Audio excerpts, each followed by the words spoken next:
Just wanted to come and bring you on because you are the queen of, as you can see, you're the mom who's running all of the things. So I think that is Yeah, so important to encourage other people to figure out that they can do it as well. And I think oftentimes people can use like excuses or just use those as reasons not to follow their dreams or just say like I can't do it just yet. So you are just a shining light and showing up all the time on social media, and would yeah. love to hear your story. Welcome to Denny Talks, a guiding conversation to living life to the fullest. Join us for inspiring discussions on entrepreneurship, small business tips, and seizing the opportunities. Subscribe now for concise, motivating episodes that encourage you to chase your dreams, where we believe that life, dreams, and opportunities collide. Absolutely. Well, thank you so much for having me on. It is so much fun to be here. I love to talk. I love to be on podcast. So this was an exciting ask. I am all over the internet. I have been blogging in some capacity since 2015. So it's been about 9 years since I started hanging out online. And it's evolved into many iterations over the last almost decade. Yeah. But right now I am primarily on Instagram at taylor.lately. And that's like, as in, what am I doing lately? Like Taylor lately. And that's also taylorlately.com is where my blog is, my actual written blog. And then Instagram is just you know, lifestyle, motherhood type content, real life, sharing the things that, I'm doing with the kids, things that make life easier, um, tips and tricks and that kind of stuff. And my podcast, I also am a podcaster, and that's Hustle Like a Mother, which is specifically aimed at, helping moms start and run businesses with their kids at home and trying to do all the things. Yes, it's really helpful. And Yeah. and then you have another page as well. So tell us about that. Yes. Yeah, so that's Taylor Mobley Co. And this is where I specifically help small businesses create workflows and work on productivity and funnels and all the things that help make your business run really smooth in the background while you're doing the things that you love and that light you up for your business. We do a lot of automating and workflow building so that you can kind of take your hands out of the stuff that you don't need to have it in when you're not ready to hire a team, and really focus on those income generating zone of genius tasks that you are passionate about. That really move the needle. Yeah. Exactly. So, like you Yes. said, you have been in the online space for quite some time. So, can you give us your why? Why did you kind of start blogging? Is that your first place Yeah. that you kind of started? Tell us why it's evolved, or tell me a little bit about that. Yeah. So it actually started in my senior year of college, and it was a class assignment was to start this blog. And it was in a communications class. And at the end of the semester, I was like, this was so much fun. And I've had there's just a lot of joy surrounding creating and writing, and sharing. And I was like, I'm going to keep doing this. So after the class was over, I bought the URL that I had been using, the free WordPress site that I've been using for class. I bought the URL for it, and decided to keep writing. And it started as a beauty blog. So that's what I was really passionate about back then, when I had all the time in the world to sit down and get ready and play, and it started as a beauty blog, and that's what it was for about 5 years. And that's what my Instagram was about, and that's what I was really focused on and doing. And then when I had my first child, my oldest son, that really shifted because I just wasn't sitting down and taking 2 hours to get ready anymore. And I wasn't really feeling motivated to sit down and film really long YouTube videos. One of my bigger platforms was YouTube, and that's what I was, where I was creating a lot of my content. And I just didn't have the time or energy or bandwidth to continue that style of content creation. Mhm. But I love sharing my life on the internet, and I loved the community that I had created. And I had a lot of people who were interested in seeing what else I could talk about online, Yeah. and were invested in who I was, not just the content. And so I felt empowered and motivated to continue sharing that kind of content. So when my son was born, my platform shifted wildly from like very beauty heavy to really lifestyle and motherhood focused. Which was great because I had a lot of joy creating that, and it fit so nicely just into my life. And I have been able to sustain that excitement as we've added more and more children into our home. And now we have 3, and it's been really easy to kind of make that shift into it's just sharing, what I'm doing. Right. And the community there has really grown, and people are really great for the most part in my space. And I have found it's been easier to kind of create content like that because it's very much I've built this part of my business into naturally what we're doing. Right. So it doesn't feel like, a chore to create Mhm. content for that space. Well, and I really love what you were just saying about that, because I think it's really important as business owners, as humans, that it's okay to acknowledge that you're allowed to like grow and change. Like Oh, this absolutely. person that got you on the internet and what you're known for doesn't mean that that's the thing that you have to be remaining stuck into. Yeah. And I think that's really important because like there've been so many things I've tried over the years, businesses that have started but not quite made it off the ground, projects that I've really felt passionate about for, maybe a year, and they just didn't go either where I thought they were going to go, or my life took a different turn and like it didn't end up fitting into my space anymore. And I have all like that always used to stress me out because I was like, well, people are going to think I'm, flaky or like not able to follow through on these projects that I'm started. And that would like I would have a fear of starting then Yeah. because of that fear of that people are going to be like, oh, here she's starting something else, or she's doing a new project or whatever it is. And that doesn't serve you, first of all, because you don't always know what'll take off and what'll feel really good.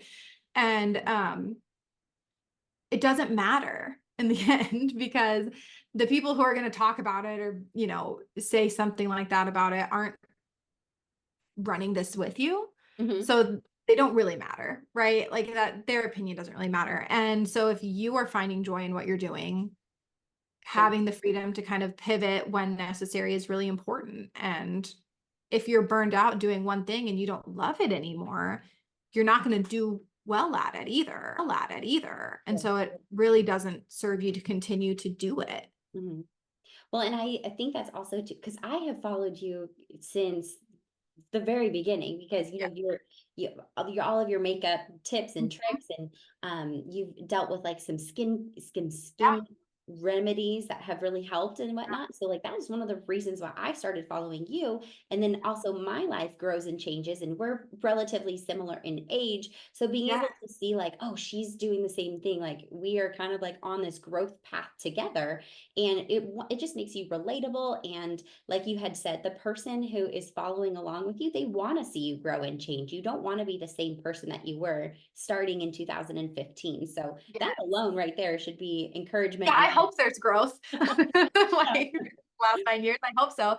And I think about like my own habits online as well. And I love the real, I love the relatable, like I love behind the scenes. I Mhm. like to see that in the people that I'm following. Yeah, So it makes sense that like that's also the kind of content I'm consuming is also the kind of content I like creating. right. And I think a lot of people want to kind of peek behind the curtain, so to speak, and like see what you're doing and get those, you kind of want it to feel like you're going to like a besties page to like get the tips and tricks and like Mhm. insider scoop to stuff that Sure. people enjoy that kind of vibe.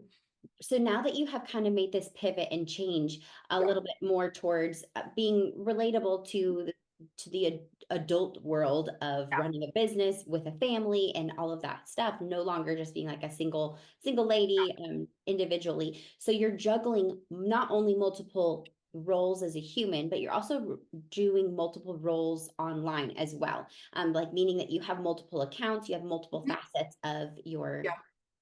your revenue. So can Yeah. you tell me a little bit like the strategy behind that? Because like you said, one page like peels away the curtain and tells you a little bit about that community, and the other side is more business. Can you tell me Mhm. kind of what your thought process is? Yeah. It has ebbed and flowed over the years too. And I want that to be clear as well. Like I took almost a year off last year of Taylor Mobley Co. when I got pregnant with my daughter. It was a really stressful pregnancy, like we were monitored really highly. And like, I realized like I could not do both well at the same time. So I took a step back from that page.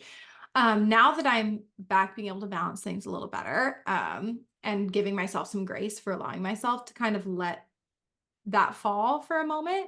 Yeah. Um, I am just very hyper organized in my day-to-day scheduling.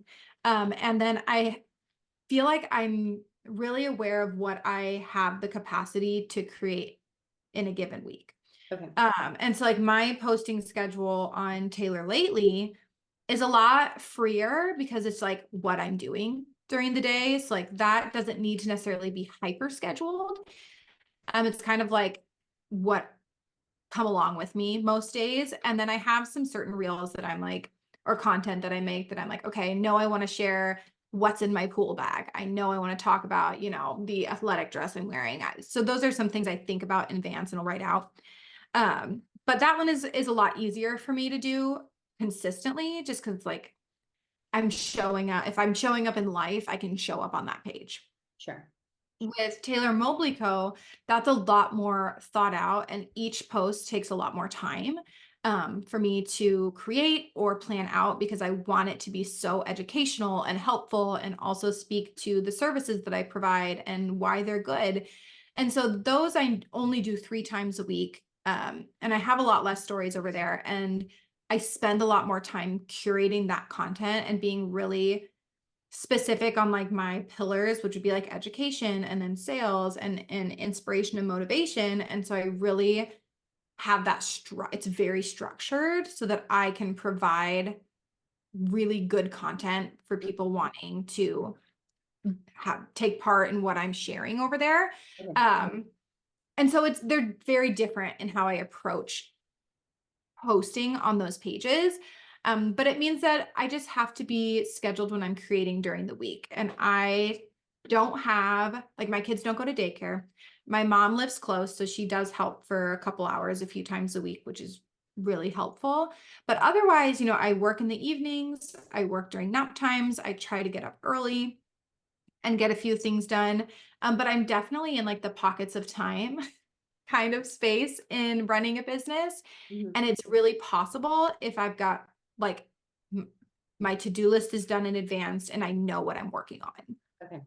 So talk to me about how that happens, because oftentimes I think it's like, oh, I only have a 30-minute session. Like that's not enough time to do anything. So tell me Yeah. how you have created this. So I feel like it is enough time if you've done the prep work, Okay. right? So when I feel like it's not enough time is when I say, okay, I have 30 minutes. I'm going to sit down. What am I doing? If Mm. you are already in a headspace of like, I don't know what I'm completing if I have a 30-minute window, it's too late because 15 minutes of that time is going to be spent going like getting yourself together and like gearing up for what you have to do. And then by the time you do that, 15 minutes have passed. You have like maybe 10 minutes to work. And then 5 minutes is like scrambling to like put stuff away or get back into mom mode. And it's just not enough time to do anything, is that's what you feel. So what I do is I have a list of tasks that need to get done in a week that I know will fit in a 30-minute window and they're like prepped and ready to go. So for example, like I know I could create a carousel for Taylor Mobley Co. in 30 minutes, right? But if I were to say, oh, I have 30 minutes, I'm going to create a carousel, what am I talking about? Mm. It's not going to get done because then I have to also do the planning work, Right. right? And decide what the design is going to be and like visually lay it out. So instead, I'm like, I will prep on like a Sunday evening when I'm making my to-do list for the week. I'll start the draft in Canva and I'll know what the topic is about and I'll like bullet point what I want to talk about. Okay. And so that way, when I do have a 30-minute window, I'm ready to go. Like, I'm like, oh, I have 30 minutes. I'm going to create that carousel. I sit down, the draft is started. I have my bullet points ready. I can type, I can put them in there and I can download it to my phone. And like, now I'm ready to go. Yeah. But if you have to start from scratch every time, it's really difficult to get in any kind of flow.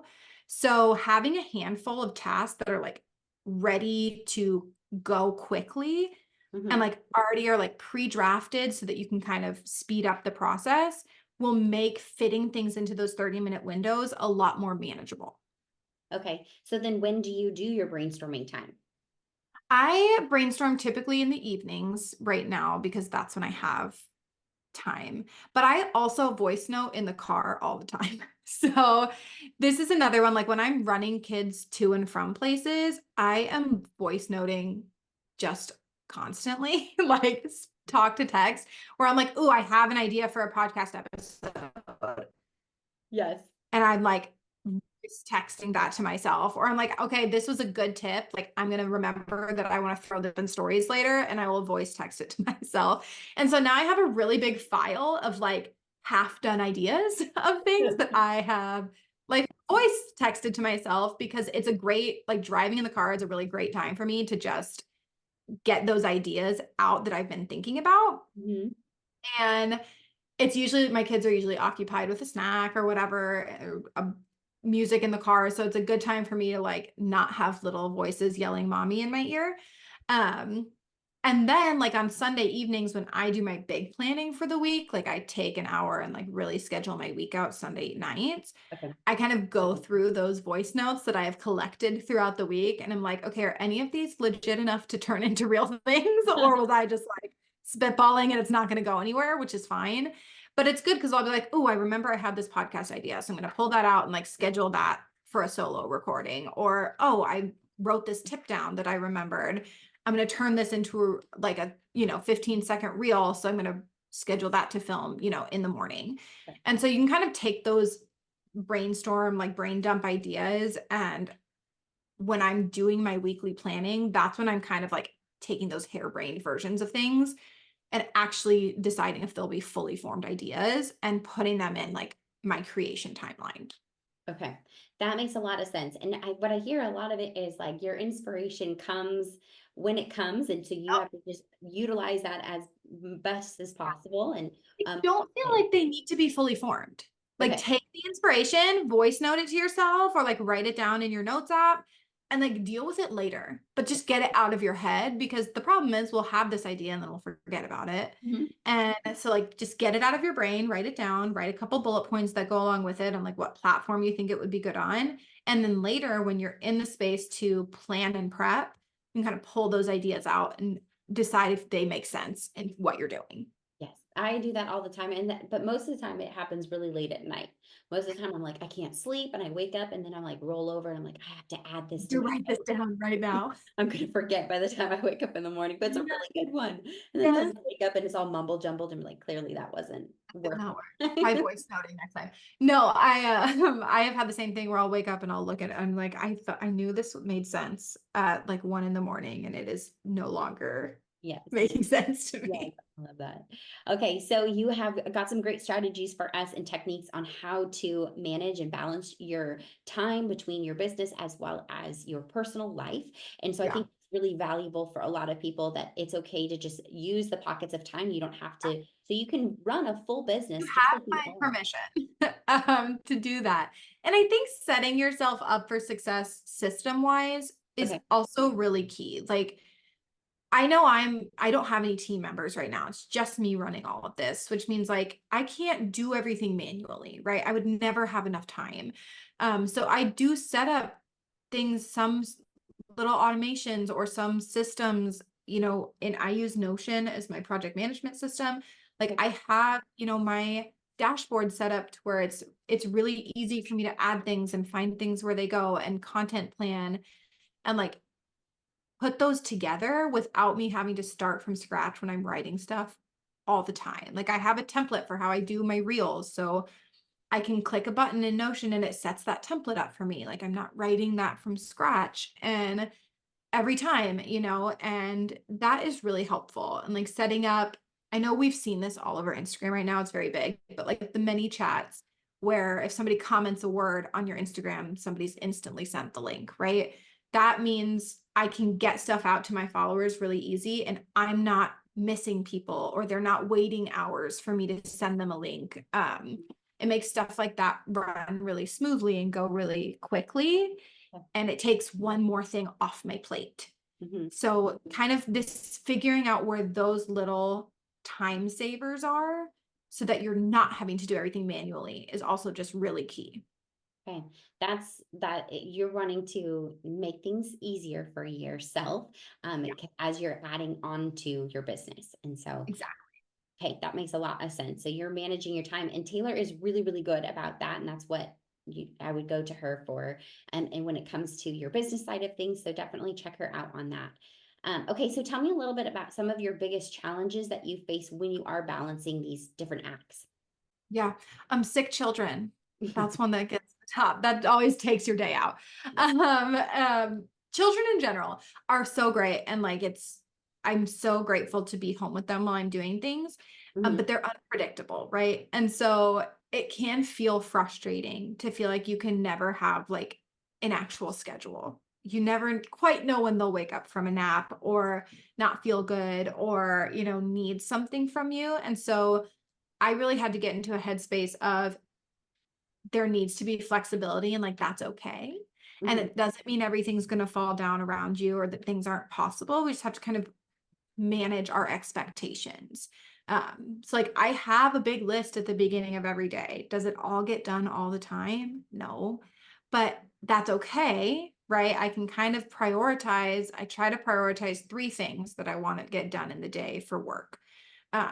And if those three things get done, I feel really good. And then if I have extra time and can do more, that's like cherry on top. Yeah. But I try not to do more than like three Mhm. when I have like no childcare day, for example, because I set myself up for disappointment. And then it's really hard to like get your motivation going and Yeah. feel like you can do it when you feel like you're failing all the time. Mhm.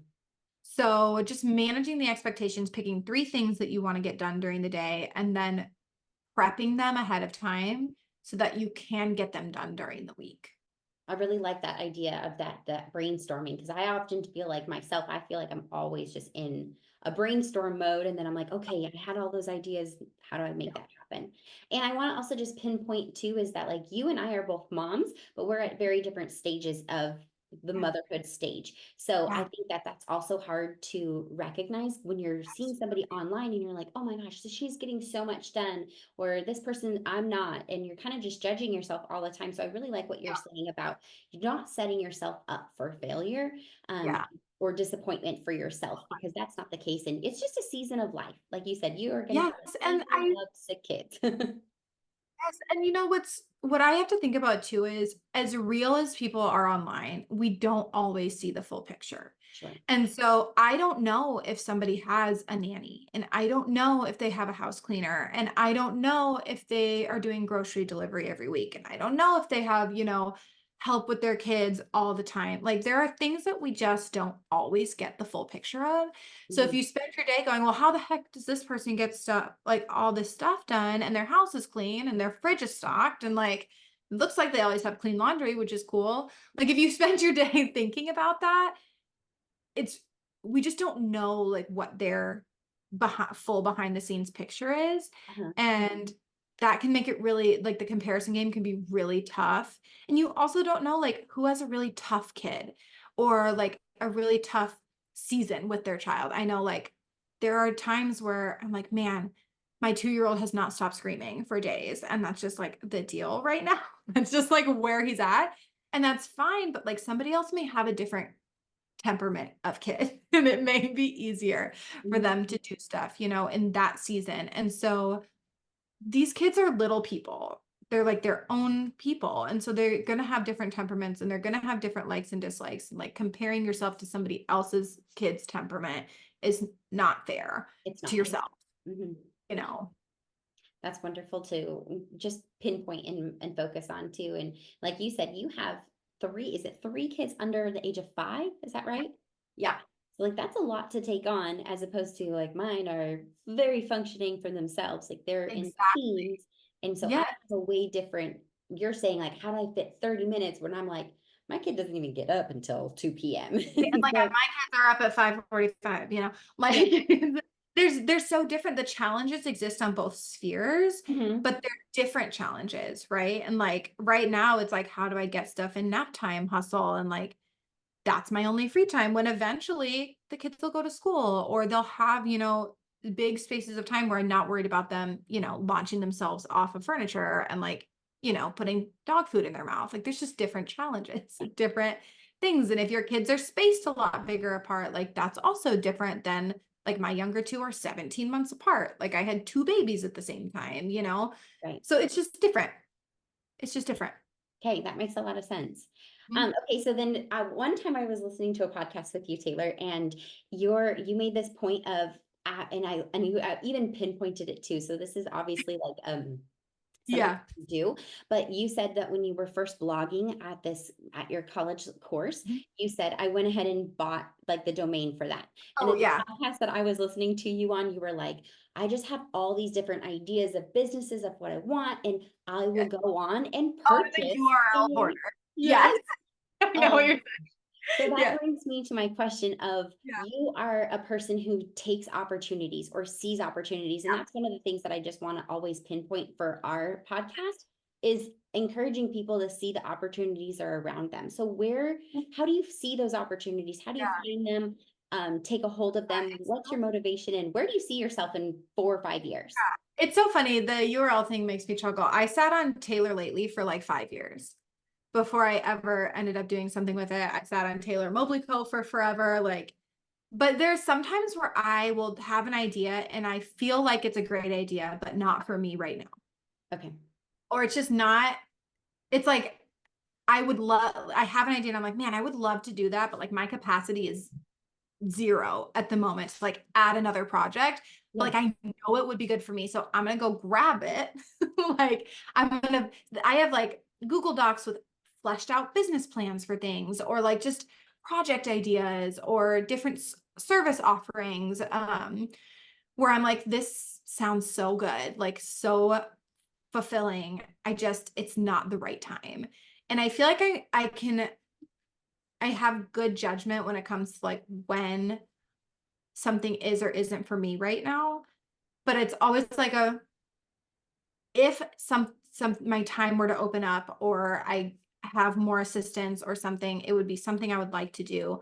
So I'm gonna plan it ish and put it like on the back burner. And there have been so many times where I've sat down and been like, oh, I know I'm ready for something else. Let me go look at like the ideas I've been sitting on and see if what the direction I'm wanting to go fits with any of these ideas. And then I kind of can like, that gives me motivation to jump into something because I've kind of thought it out already. And it's not like I'm sitting down and starting from scratch.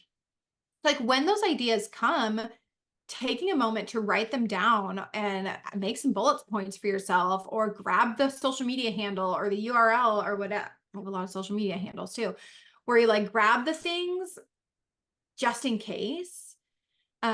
Because the worst thing is when you have a really great idea and then you don't do anything about it and then somebody else like grabs it and you're like, dang it, I should have done something about that because like it was a good idea and now somebody else gets to bring it to life. And so remembering like it could take years for like something to come to fruition. Yeah. I'm like, that's fine. Like it's just not the time, but it doesn't mean it will never be the time. Mhm. That's a good point. And so like you said, it will come when it's meant to. And like you said, some ideas are good and some ideas can need to be altered.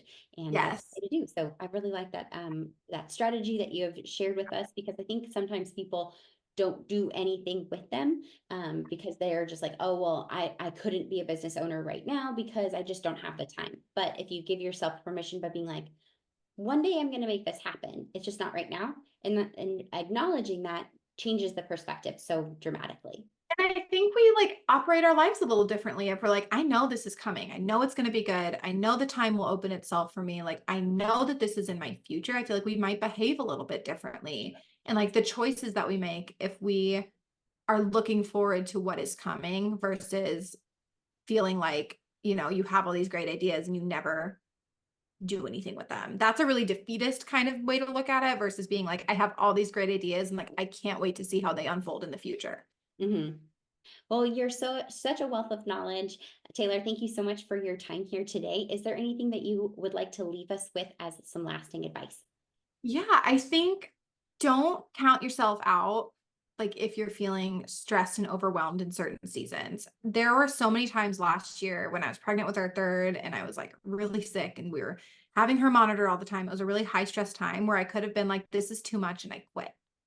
And Mhm. like, I don't see a light at the end of the tunnel. And like, how am I going to do this with 3 kids? And this is really a really stressful time of life. What am how am I going to get out of this? Yeah. But seasons are really short usually. And eventually there was that light at the end of the tunnel. And I'm really glad that I didn't throw everything in when I was feeling so stressed and like overwhelmed, and instead just kind of let them exist at a lower capacity. Yeah. And I didn't post quite as much and showed up when I felt like I had the capacity to show up, and let things kind of lay low for a season. And then when I was out of like my 4th trimester with her and we were, sleeping a little bit better and we had a new routine and our normal was kind of returning, I was like, oh, I feel like me again. Yay. And I was able to jump back in with like more vigor and more excitement because I was feeling like I had the capacity, but it would have really broken my heart to have given up everything when I was feeling really low Mhm. and not had something to come back to. That would have been really hard. And so instead of throwing everything in when we're feeling at our lowest, like I'm always like, give up when you're at your highest point, if that's really what you're feeling called to do, versus giving up something at your lowest point when we kind of are altered in our thinking about things. Right. Well, and another way of saying that would just be like not making decisions based off of emotion, but more off of 100%. yes, Yes, a simple thought. That's wonderful. exactly. Okay, so where are people going to be able to go to you for automation and managing their time and learning from you because you're the queen of Yes. delegating yourself? Yes. That's at Taylor Mobley Co. On Instagram is going to be the best place to find me there. You can find links to everything at taylorlately.com. It's all linked there. But Taylor Mobley Co. on Instagram will be the best starting point. I'm always in my DMs, so shoot me a message if you're curious about anything. I'm happy to chat. Excellent. Thank you so much. And Taylor, I just have to say, I appreciate your time coming on today. I know this was like you and I both were like, this works and this doesn't work. And so that I was know. just a telltale of being a busy entrepreneur and a mother as well. Yes. So I think that will relate Yes. to a lot of people, but we still stuck through it and we made it work. And it was I'm really so fun to glad be we able did. yeah, really fun to connect with you because I was on your podcast in 2021, having a conversation about motherhood and businessship. So it's really fun to watch this like make a full circle. And you and I are very different people now and also the same as well. So enjoy your day and we will talk with you soon. Okay, thank you.